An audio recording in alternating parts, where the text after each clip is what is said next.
maritime industry is diverse and always changing, and Australian Maritime College graduate Matthew Allan is a great example of that. Subcon's a marine stabilisation company, and we've specialised in building artificial reefs for habitat enhancement.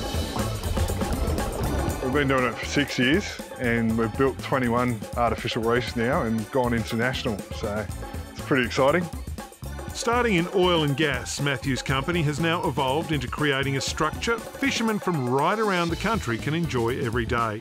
It's probably the one thing we're most proud of is we've got our structures to recruit 6 times more fish than the natural habitat around them and recruit them permanently. So we've been able to tell that the fish have lived their whole lives on the reef from when they're a juvenile to a mature fish.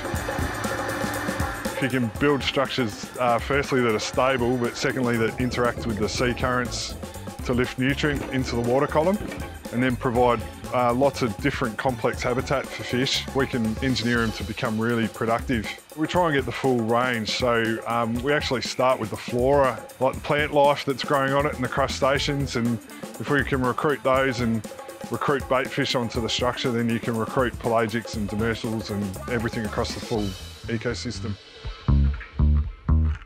There's a small host of us over here. We call ourselves the AMC Mafia. It's a really practical and focused degree, so we know when we get a graduate from there, they know what they're talking about, and we can put them to work pretty quickly.